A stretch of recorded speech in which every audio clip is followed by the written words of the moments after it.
Olá! Estamos começando mais um programa da série Fazendo Escola. Nós vamos discutir a gestão democrática nas escolas de ensino médio. Para debater este assunto, nossos convidados: professor Adilson César de Araújo, professor de História e diretor do Sindicato de Professores do Distrito Federal. O professor Walter Garcia, diretor do Instituto Paulo Freire, São Paulo. E a professora Helena de Freitas, professora da Faculdade de Educação da Unicamp. Hoje, nós vamos discutir os princípios e bases da gestão democrática. Neste programa, vamos abordar as características da gestão escolar e as experiências em algumas escolas brasileiras. Vamos então assistir ao vídeo.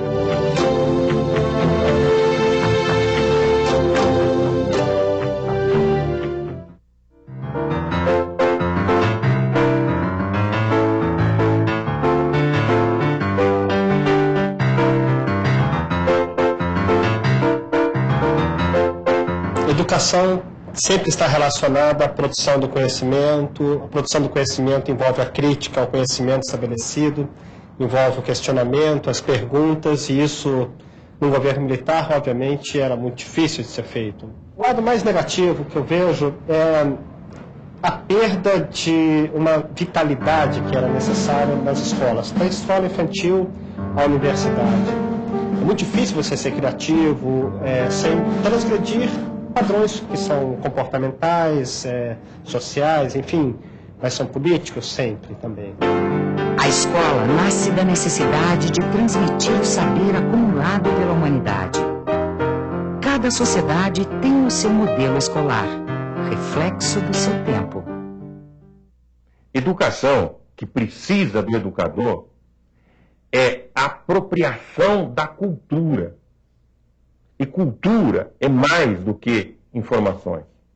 Cultura é tudo aquilo que não existe por si. Tudo aquilo que o homem produziu. Conhecimentos, sim, mas também valores. Antes dos conhecimentos existem os valores.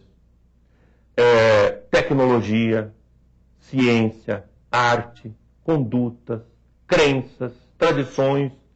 Tudo isso faz parte da cultura humana. Então a educação, que é o espaço de formação dos indivíduos, desde a mais tenra infância, e a gente quer que seja realmente desde a creche, não é, até a educação superior, esse espaço tem que ser um espaço leigo, onde cada um vai conhecer e praticar a sua opção religiosa, a sua opção política, a sua opção filosófica, com apoio, com condições, mas sem diretividade.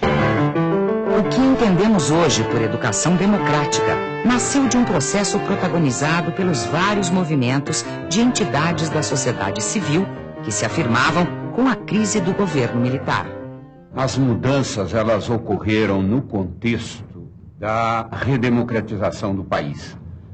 De maneira que a questão da educação, o primeiro movimento em prol de uma educação democrática foi no âmbito da Constituinte e, posteriormente, na montagem do capítulo de educação da Constituição. Havia uma ideia de que gestão democrática era eleição para diretores de escola. Eu acho que essa foi a grande questão. A ideia era muito mais do que isso. A gestão democrática envolve muito mais do que isso. Na formulação da Lei de Diretriz e Base da LDB, esse princípio se expande um pouco mais, com algumas características, como a formação de conselhos na escola, a participação dos professores na formação do projeto político-pedagógico das escolas, e a concepção de gestão democrática se amplia para além da escolha de diretores, o que é muito bom. Se você tem um projeto pedagógico a partir da concepção de inovação, que rompe com essa estrutura arcaica, demodê, autoritária, então nós encontramos um projeto como trabalho coletivo, o projeto como legitimidade, o projeto como ruptura e o projeto como inovação.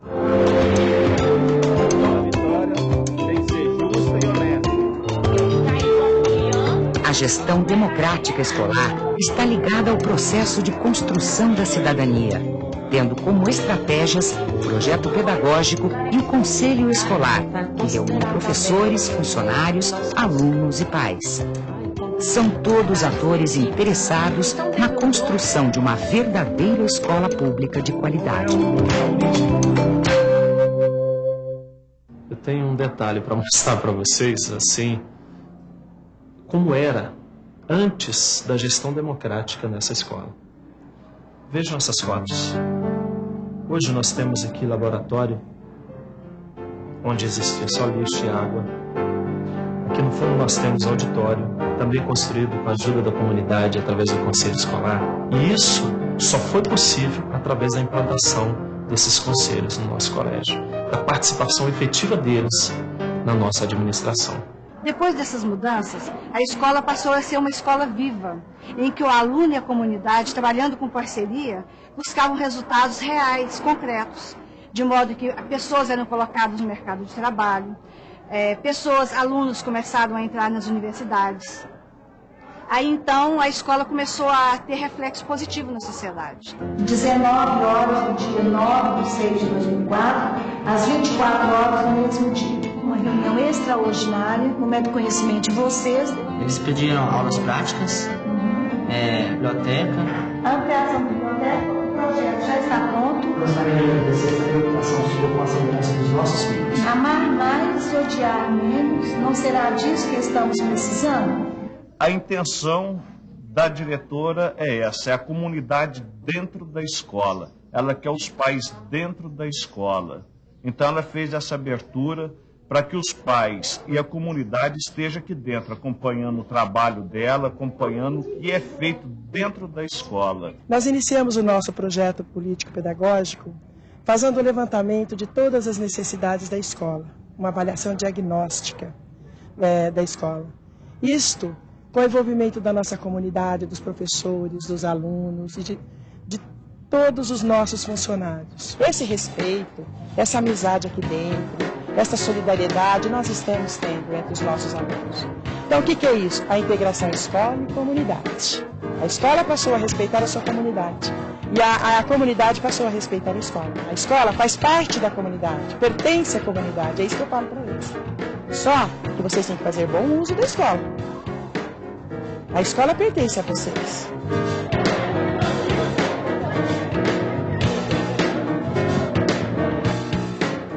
Antes, pelo menos na minha época, um aluno não tinha direito a chegar a uma direção, a não ser que ele fosse convidado por um castigo, por algum outro motivo, né?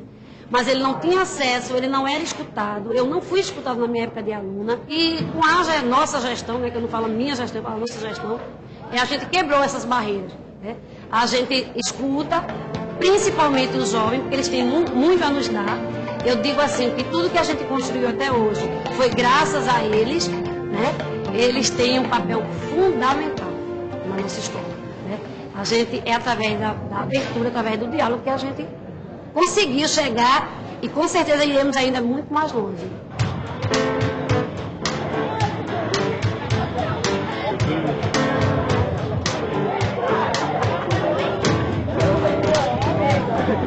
Uma verdadeira educação democrática é aquela onde todos vão ter acesso, todos poderão participar juntos para poder ver o... Porque eu digo que a direção não é minha, né? A direção somos todos nós, a escola. Uma escola democrática é essa, quando caminham todos juntos.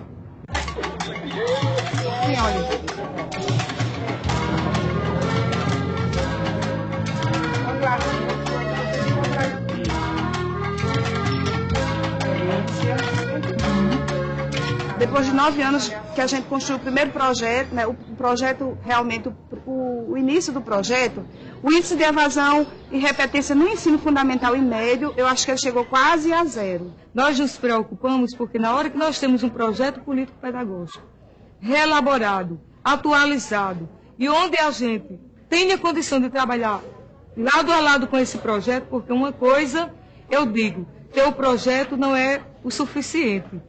Ter o projeto e trabalhar com o projeto. Isso é que é interessante. Onde todos os segmentos da escola têm um conhecimento realmente do documento.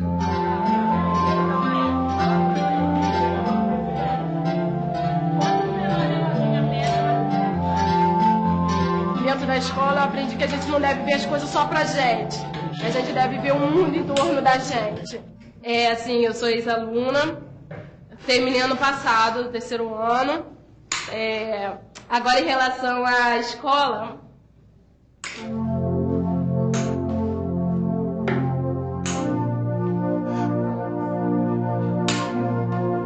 Falar da escola, aqui dentro é como se fosse uma segunda família. Eu tenho grandes amigos aqui dentro. É como se fosse uma casa para mim. A gente espera, acho que primeiramente, desenvolver um pouco a sensibilidade, né, dos alunos, para que eles percebam assim, com um outro olhar, a sua realidade. A gente está tentando promover uma mudança de pensamento coletivo, né, inclusive para que as pessoas vejam a escola como sua.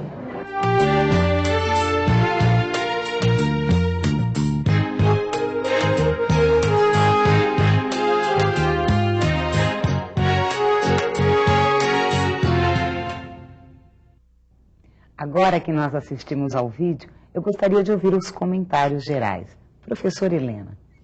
Bom, eu acho que uma das questões que chama a atenção no vídeo é justamente esse processo de construção histórica da gestão democrática, né? Ou seja, como foi que os educadores, o campo educacional, a sociedade se deu conta, né, de que a escola tinha efetivamente que se voltar para o atendimento não só do acesso, né, da grande maioria das crianças que estava fora dela, mas principalmente com a manutenção das crianças dentro da escola, que ainda é um problema que nós temos nos dias de hoje. E uma outra questão que eu acho que vale a pena destacar nesse vídeo é a fala daquela jovem, né, quando ela diz o seguinte: a gente deve ver o mundo em torno da gente. Né? Ou seja, a discussão da gestão democrática, ela não se esgota com a escola encontrando mecanismos internos, né, de maior participação. Esse é um ponto fundamental. Mas a escola voltada para a vida, para fora dela. Professor Walter. Eu concordo em tese com todas as colocações que foram feitas, né, nesse vídeo que nós assistimos, especialmente porque eu entendo que a gestão democrática é um conceito referencial que engloba várias expectativas de mudanças e de inovações que nós gostaríamos que acontecesse nas escolas.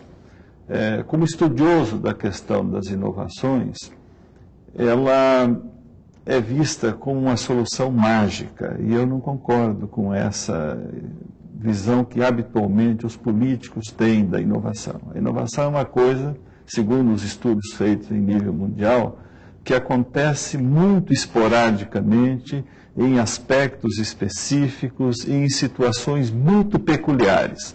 Por isso que me pareceu interessante esta abordagem assim, geral que foi feita, porque a gestão é vista assim como um conceito referencial que engloba isso que a professora Helena falou, da melhoria da qualidade da educação. E é esse a nossa expectativa, o nosso objetivo comum.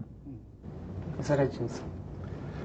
Eu acho que as experiências que são demonstradas no vídeo sinalizam para a construção de uma gestão de fato pública.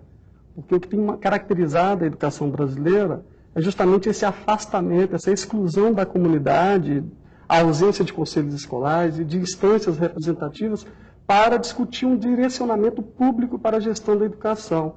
Então, nos últimos 20 anos, isso tem sido sinalizado e as experiências demonstram isso. Mesmo porque, antes dos anos 80, o que marcou foi uma gestão extremamente autoritária, hierarquizada, onde as relações eram extremamente distanciadas entre direção, professores e alunos.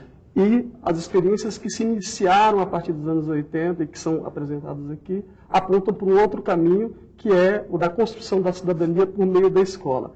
É ir no sentido de democratizar a escola para ir por uma democratização mais ampla, que é a da sociedade brasileira. Ótimo.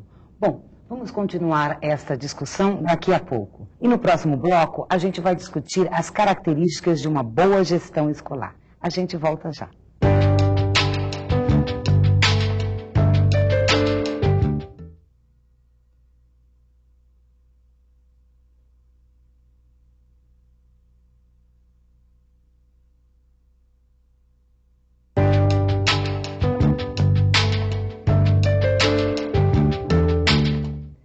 Estamos de volta com Fazendo Escola e hoje a discussão é sobre os princípios da gestão democrática na educação brasileira. Por gentileza, professor Walter. Bem, retomando a colocação inicial, vamos tomar o conceito de gestão dentro de um conjunto de referências que melhorem a cidadania, que melhorem a qualidade da educação.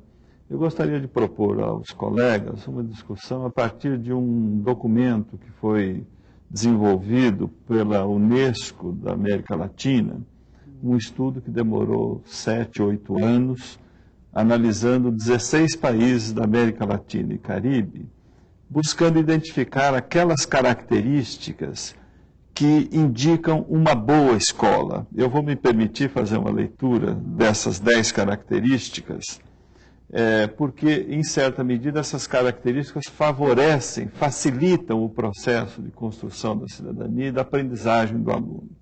O primeiro elemento que se menciona é de que a escola que faz isso conta com prédios adequados. O segundo elemento diz que a escola dispõe de materiais didáticos e uma quantidade suficiente de livros e de recursos na biblioteca. Isso, inclusive, já foi mencionado aqui. Há autonomia na gestão, o terceiro elemento. O quarto nos diz que os docentes têm uma formação inicial pós-médio, ou seja, todos têm uma formação especializada para professor. O quinto é de que há poucos alunos por professor na sala de aula. O sexto ponto indica que os docentes têm autonomia profissional e assumem a responsabilidade pelo êxito ou fracasso dos seus alunos. O sétimo ponto nos diz que pratica-se a avaliação de forma sistemática. Então, todos sabem a quantas andam. O oitavo ponto menciona que não existe nessa escola nenhum tipo de segregação. Todos são tratados igualmente. O nono ponto fala de que os pais se envolvem com as atividades da comunidade escolar. E o último ponto menciona que o ambiente emocional é favorável à aprendizagem. Seria bom que a gente pudesse comentar um pouco a partir disso, né? Professora. Eu acho que o que esse relatório levanta, e um pouco nós podemos observar isso no vídeo, né? É que há algumas pré-condições para que a gestão democrática aconteça, né? Nós não podemos partir do princípio de que meramente a existência de conselhos escolares ou de eleição de diretor, né, seja fator de garantia da qualidade da educação. Eu acho que tem hoje já os estudos e a luta dos educadores têm apontado com muita clareza de que há algumas condições objetivas que a escola tem que garantir, né? Entre as quais a questão da formação de professores, que é o que o documento ao que o professor Walter se refere, né? Ou seja, é preciso garantir uma política de formação e valorização do magistério, não é? Uma segunda questão, que é importante também de se identificar, é como é que nós vamos lidar com a construção do projeto político-pedagógico, né? Ou seja, o projeto político-pedagógico, mais do que uma peça, um documento do qual todos os professores, funcionários, estudantes e pais participam, e participam da sua elaboração, não é só do conhecimento, de uma vez elaborado o projeto, né? Ele tem que se debruçar sobre os problemas que a escola enfrenta, né? E mais do que isso, ele tem que se perguntar sobre os fins da educação que essa escola pretende, né, impartir a todos os seus jovens, suas crianças, os seus adultos. Então é importante que na discussão, na construção do projeto político-pedagógico, todas essas questões estejam contempladas. Eu levantaria, por exemplo, alguns impedimentos para que essa gestão da escola hoje ainda venha a ser democrática, né? Eu diria que é a questão do número de alunos em sala de aula, não é? Os países têm descoberto, claro que mais do que 20 alunos em sala de aula é impossível de você oferecer um ensino que garanta uma certa qualidade. Uma escola de tempo integral, né? Uma luta histórica dos educadores. Ou seja, sem uma escola de tempo integral é impossível você oferecer uma formação, né, humana integral. Seria bom que o Adilson confrontasse esses dados com a experiência que ele tem. Bem na sala de aula. Já foi gestor, né, Adilson? Também fui gestor e a experiência que nós tivemos, ela foi extremamente gratificante e o desafio colocado foi o de fato de construir uma gestão pública, né, que envolvesse a comunidade e nesse sentido a gente caminhou, a gente envolveu a comunidade escolar na experiência que tivemos. Os alunos se sentiram realmente sujeitos da construção da gestão da escola, a direção era de fato aberta e nesse vídeo a gente também viu experiências nesse sentido. Agora, eu acho que é importante a gente destacar aqui que uma gestão democrática, ela não deve expressar apenas a visão do diretor da escola, de interpretar os fatos, mas, sobretudo, a construção de um sentido coletivo para onde a escola quer caminhar.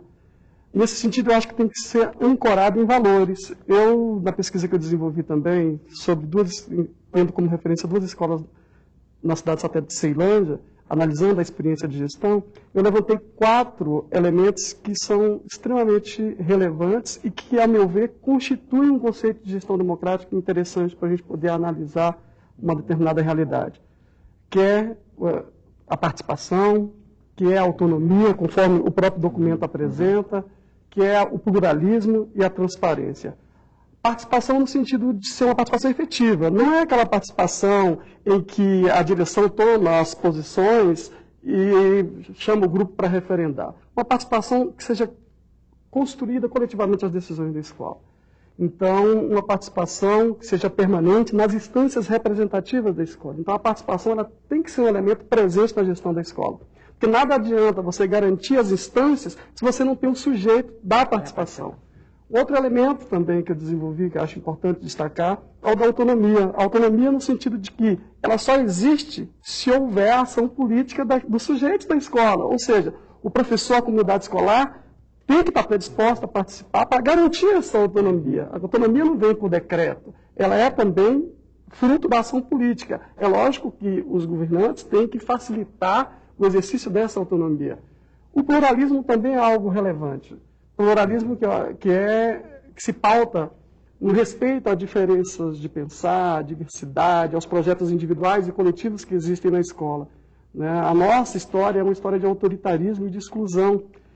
Se nós fizermos um gancho dos anos 30 até os anos 80, nós tivemos um golpe a cada 3 anos na história do nosso país. 15 anos de ditadura Vargas, 21 anos de ditadura militar. Então nós estamos acostumados a ficar calados. Então é necessário a gente construir essa consciência crítica. Então, isso vai depender da nossa ação também. Então, autonomia no sentido da gente construir a cidadania por meio da nossa ação. E o último ponto que eu acho que é preponderante é o da transparência. Não dá para falar em espaço público se a lógica de funcionamento continuar sendo fechada. Então, é necessário que as nossas escolas, que a ação pedagógica do professor seja pautada em dar satisfação dos seus atos e procedimentos ao público.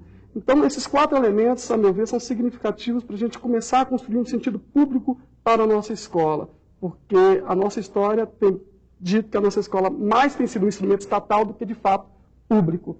Então, essas são as considerações.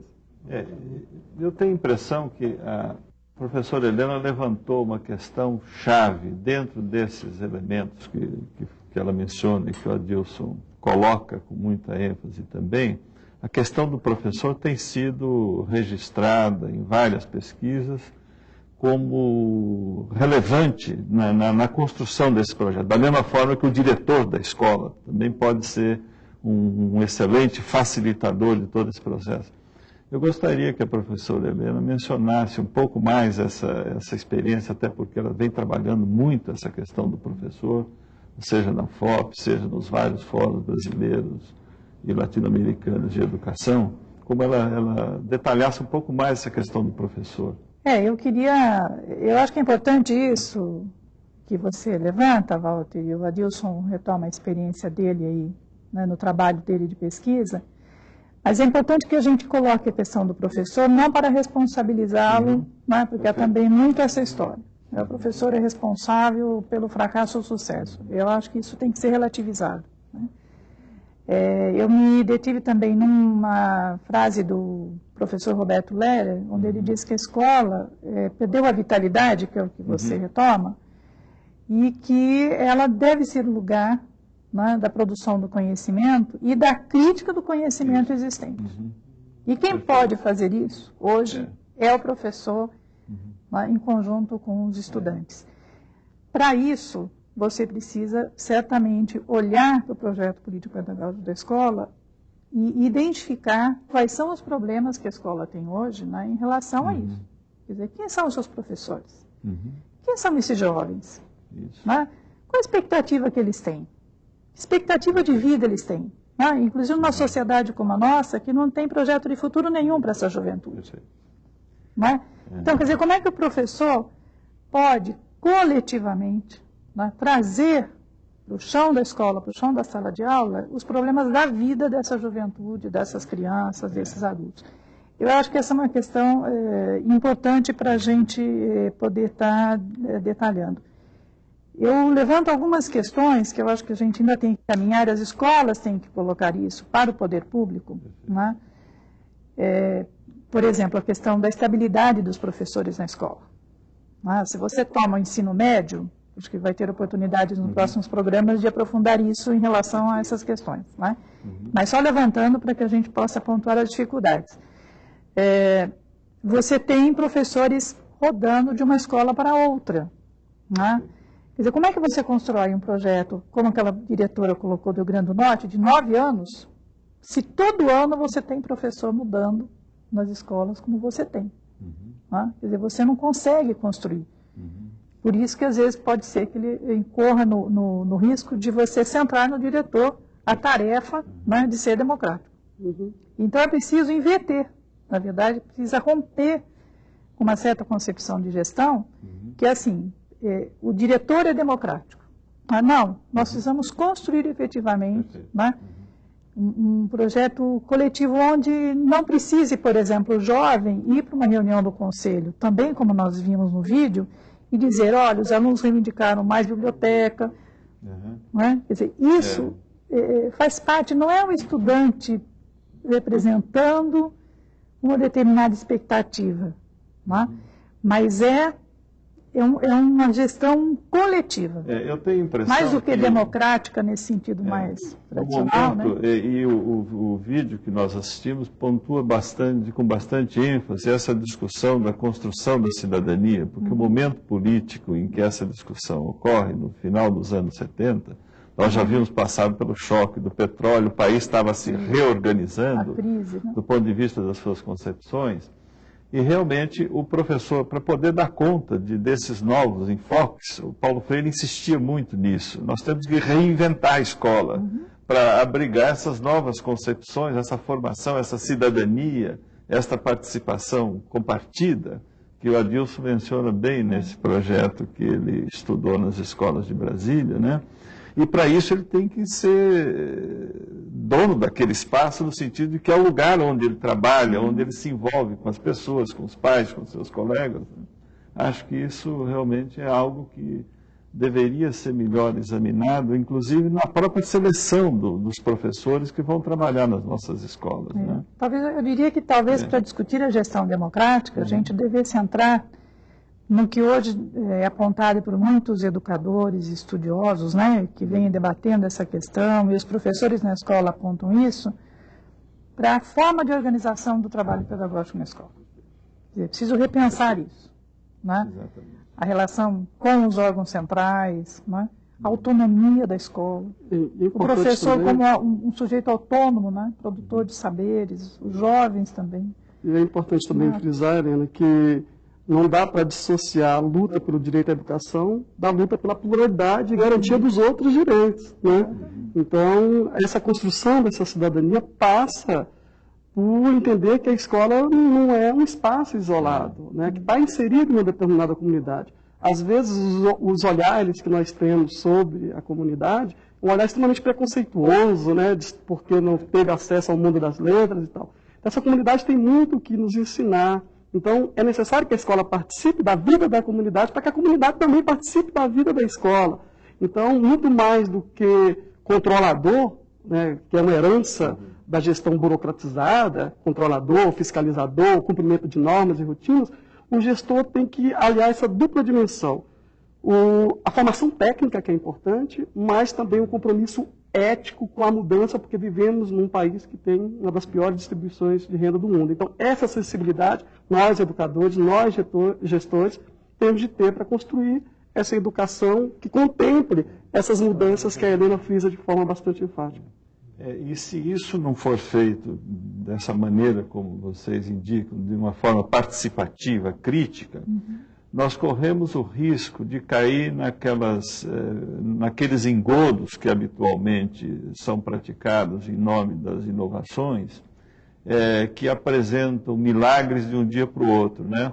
Ora são os computadores, ora abrir as escolas à noite para reduzir violência, uma série de factoides que se criam sem esta participação crítica e ativa da comunidade, que no fim só servem muitas vezes para te afastar do verdadeiro foco que você gostaria de construir, né?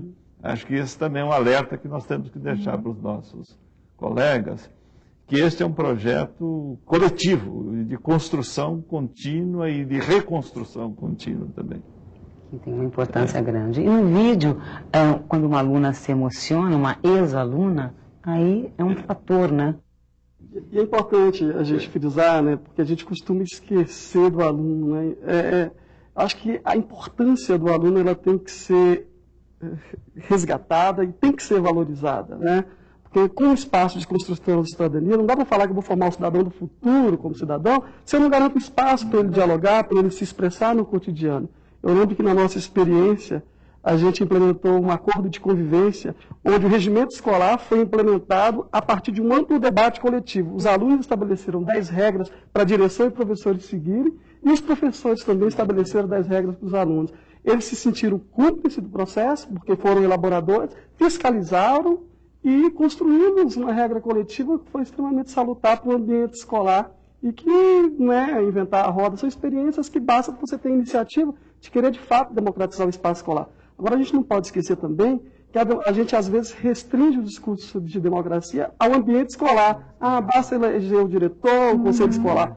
É necessário também democratizar as instâncias médias e superiores. Nada adianta garantir eleição se tudo é enterrado nas regionais, nas delegacias de ensino. Então, é uma democratização ampla da escola e da gestão, seja no processo de elaboração das políticas educacionais, seja no acompanhamento e seja também na avaliação com critério social envolvendo a comunidade escolar. Mas concordo com você, Adilson. A única dificuldade que às vezes nós temos no Brasil, por sermos um país federado, onde você tem atribuições do nível federal, do nível estadual e do nível municipal, essa articulação desses atores é muito complicada às vezes, né? E aliás, isso não aconteceu só no Brasil. Em toda a América Latina, a gente tem observado que um dos primeiros movimentos que nós fizemos na década de 70, na década de 80, foi da descentralização educacional. E isso se revelou que muitas vezes você jogou a bomba para a instância inferior, diz, olha, vire-se, dê um jeito na sua situação. Isso ocorre com muita frequência. Na hora que não interessa ao decisor maior, que tem os comandos das rédeas políticas, então esse é o problema da escola, como se a escola fosse a solução de todos os problemas, quando às vezes ela está absolutamente impossibilitada. Eu creio que vocês devem ter observado isso lá também, né? Vinham normas que não tinham sido discutidas ou passado pelo crivo dos professores e do próprio conselho escolar, muitas vezes, né? Professor, nós vamos interromper um minuto, porque nós vamos agora para o intervalo e no próximo bloco vamos discutir os novos procedimentos na construção do dia a dia da escola. Nós voltamos já.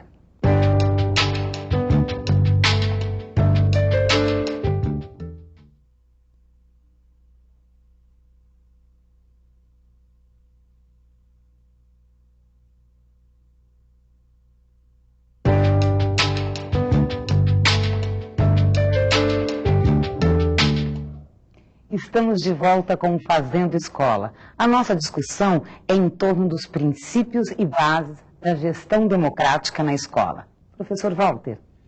Bem, eu queria retomar o foco no ensino médio, já que esse é o tema que está como pano de fundo na nossa discussão, lembrando que nós ainda temos algumas lições do século passado que nós não cumprimos no Brasil em pleno século XXI, que está começando, né? E eu me recordo de uma expressão que o professor Anísio Teixeira usou em 1959, ao prefaciar um livro muito interessante que mostrava como a Europa, Estados Unidos, Canadá e os países desenvolvidos em geral estavam enfrentando as novas demandas científicas e tecnológicas do mundo a partir do encerramento da Segunda Grande Guerra, de 1945.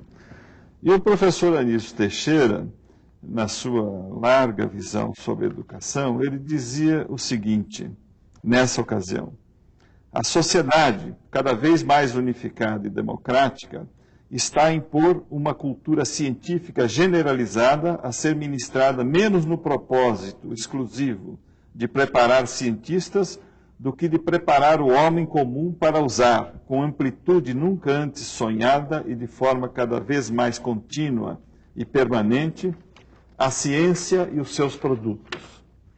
E se nós pensarmos um pouco, todas essas discussões que nós fazemos hoje, vamos ter um quarto ano de ensino médio e tudo, será que não estava na hora da gente pensar nessa questão da gestão democrática de uma forma mais integrada, mais articulada dentro de um conceito de educação básica, onde você pudesse ter uma educação que efetivamente preparasse esta nova cidadania que nós estamos reivindicando aqui? Gostaria que a gente. Mas você não acha que isso está ligado, Walter, à ausência que nós temos de um sistema nacional de educação?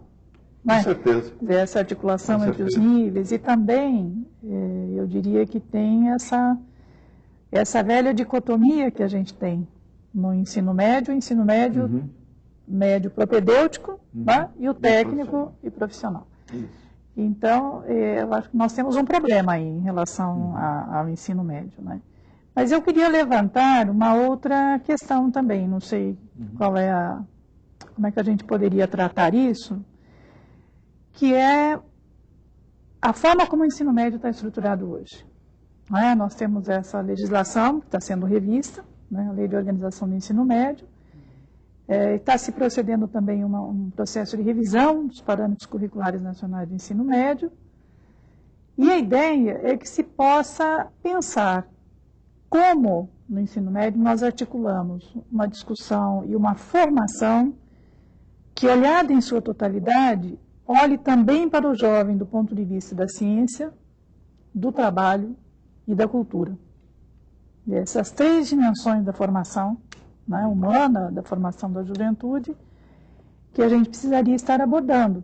Né? Um outro ponto do ensino médio, que eu acho que é polêmico bastante, e a gente tem acompanhado, é a ideia de ensino por projetos. Não é?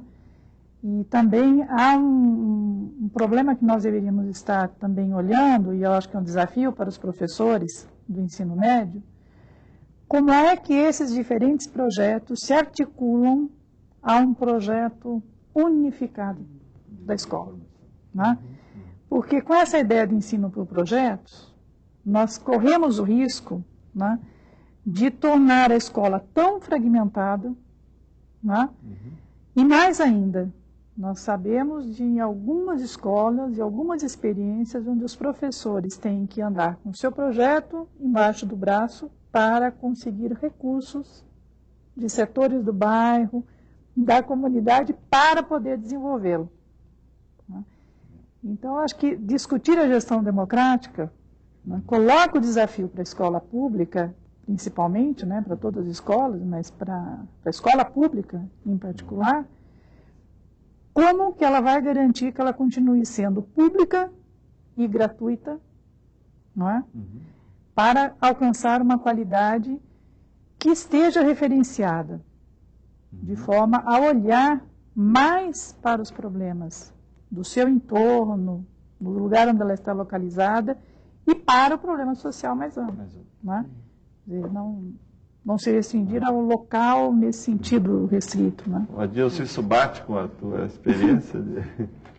Olha, o que a gente tem presenciado é que é necessário a gente avançar no debate do que seja qualidade, né, em educação. Alguns parâmetros que estão sendo colocados como escola de qualidade, a gente tem que questionar, como, por exemplo, achar que escola de qualidade é aquela que mais aprova no vestibular da universidade pública local. Avançar nesse debate pressupõe entender que a dimensão humana, o compromisso com a construção histórica do saber, tem que ser valorizado na nossa escola. E aí a importância do projeto político-pedagógico, um projeto que seja construído a partir de um planejamento dialógico, a partir de uma problematização da realidade em que a escola está inserida, né? Porque se a gente pega aqui a realidade como a nossa, aqui em Brasília, de cidades satélites, onde o índice de violência é alarmante, de exclusão social é brutal, não dá para a gente ficar apenas com o discurso de que a função social da escola é apenas preparar para o vestibular da Universidade de Brasília. Isso é importante? Mas a gente não pode escravizar a educação apenas a essa função ou apenas a preparar para o mercado de trabalho, reconhecendo a importância dessas duas dimensões. Mas existem outras dimensões que estão sendo ignoradas no debate e que o projeto político-pedagógico, referenciado em valores que articule todas as disciplinas, rompendo com essa fragmentação histórica colocada, em que a própria professora ressalta que os projetos podem caminhar por uma fragmentação se a gente não tiver esse cuidado. Daí a importância que eu queria resgatar de um projeto político-pedagógico referenciado em valores e do resgate da valorização humana e compromissado com a inclusão social. Então, discutir o que é qualidade, uma qualidade que seja de fato social, né? E até porque hoje a questão do trabalho, do emprego, né, como você menciona, ela deixou de ser importante em relação às próprias características do modelo econômico no qual nós estamos mergulhados, né? Acho que realmente caberia, e é o momento de se fazer essa revisão, até porque o próprio relatório da Unesco sobre a educação do século XXI, um tesouro a descobrir, propõe que os jovens já comecem a discutir a questão do trabalho, inclusive do trabalho voluntário, porque ela levanta a hipótese de que muitas pessoas passarão pela vida sem nunca terem exercido um trabalho remunerado. Então isso coloca problemas éticos, sociais, políticos muito sérios, que deveriam ser incorporados pela escola, pelo contexto escolar e mesmo social, como um problema. Qual a expectativa que tem esse jovem em relação a essa questão do trabalho? E por isso que eu considero, às vezes, que nós estamos com discussões arcaicas em matéria de ensino médio, discutindo se vamos construir escolas técnicas desse ou daquele modelo, ou dessa ou daquela característica, quando em realidade nós estamos perdendo a batalha da formação, que me parece, como Helena e você estão mencionando, são questões fundamentais. E não estamos discutindo qual é o caráter dessa formação que nós estamos querendo oferecer. E essa formação por projetos está transformando, acho que eu concordo com a Helena também, estão nos transformando em vendedores de produtos. Ora é um pacote disso, um pacote daquilo, e a identidade da escola, como você comprovou na sua investigação, ela se dilui, ela se esfarela aí no meio de tantas iniciativas que, no fundo, não se articulam dentro de um projeto pedagógico da escola. Acho que talvez a gente devesse pensar como os professores se apropriam deste projeto pedagógico, apesar das dificuldades de gerenciamento institucional junto à secretaria, junto à delegacia de ensino, junto ao MEC, que às vezes faz algumas intervenções também diretas na própria escola, né? Dos parâmetros curriculares ou das orientações curriculares. Enfim, não sei, como é que você sugere, Adilson, que esse projeto pudesse ser apropriado pela escola? Você tem alguma pista disso? Esse é um desafio a ser construído, mas eu acho que passa por uma construção coletiva. Eu não vejo outra alternativa que não explicitar o debate, revelar a discussão e sair de um discurso que é meio hipócrita e que acaba escondendo esse verdadeiro viés que é o de construir uma escola compromissada com essa formação mais humana. Então, as pistas eu não teria, mas eu acho que passaria, se tiver, no caso, passariam pela construção coletiva e pela democratização do espaço escolar, ampliando a gestão, trazendo as associações comunitárias. Eu acho que a gente tem que revelar o debate, fazer da escola um espaço público de fato. Espaço público de fato pressupõe reconhecê-la, ocupá-la e debater, mesmo porque a gente vive num processo de profunda descidadanização, né? Profundo fechamento, né? Esse processo de globalização perversa tem nos isolado cada vez mais. Então, a gente tem perdido essa dimensão da sociabilidade. Então, a escola ainda é um dos últimos redutos de encontro, de conversação. Então, a gente tem que explorar mais essa arte da conversação e do diálogo. Isso implicaria que o professor, então, pudesse se dedicar mais à escola, né? Como você estava dizendo. Eu acho que tem algumas questões quando você pergunta que pistas a gente tem, e precisa que a gente saia um pouco dessas questões arcaicas, eu fiquei um pouco motivada pelas questões que o Walter coloca. E aí eu fico pensando que as correntes pedagógicas mais avançadas também têm apontado, por exemplo, com uma questão que é a questão da auto-organização dos jovens na escola, tá? A autodireção das crianças. Quer dizer, como é que você cria a possibilidade, no contexto do trabalho pedagógico escolar, rompendo com a forma como a escola está organizada, para que o jovem possa se autodirigir e se construir de forma autônoma. Porque essas questões que você levanta, Walter, do futuro,